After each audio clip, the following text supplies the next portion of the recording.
Local support for Ukraine keeps growing today. That included 2 separate rallies in Portland with many immigrants from Ukraine who now call Oregon home. Our Lisa Balick spoke with many in the crowd, hoping to make a difference in all this, and she joins us now live from Southeast Portland tonight. Lisa?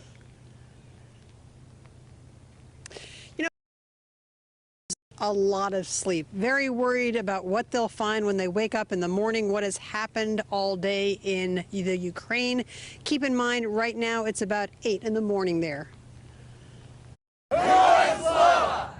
It is pretty scary. They've had sirens go off, in various parts of the day, so they've had to go underground. Maria Zadorozhna is in close contact with family in Ukraine. She immigrated to the U.S. when she was 8 years old. She and her husband are very worried. I have a nephew, and my sister will not leave him behind, and he cannot leave country right now. How old is he?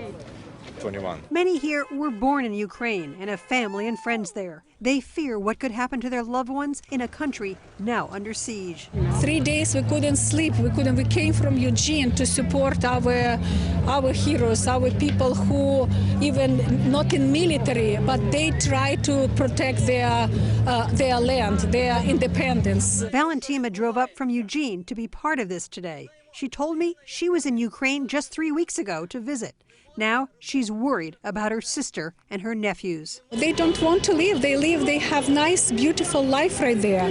And they are happy. They are so happy right there. Outside Revolution Hall in Southeast Portland, a similar crowd gathered. But this was a rally sponsored by Oregonians of Russian descent who support Ukraine, angry with Russia's president deciding to invade. I want to show support, and I want to say that the Russian president is not the same as the Russian people. Russian people are against this war. Some here want the U.S. and NATO to provide military aid to Ukraine. They warn the invasion is a sign that peace anywhere, even here, is not guaranteed. Imagine your neighborhood. Imagine tanks rolling through your neighborhood. There was a column of Russian military vehicles that rolled in front of my father's backyard. Think about your backyard. Think about your mother's backyard. Tanks rolling, enemy shooting. And tomorrow at 6 p.m. at the Ukrainian Church in Fairview on Northeast Halsey, there will be a prayer service. Again, that's at 6 p.m. tomorrow night. Live in Southeast Portland, Lisa Balick, KOIN 6 News.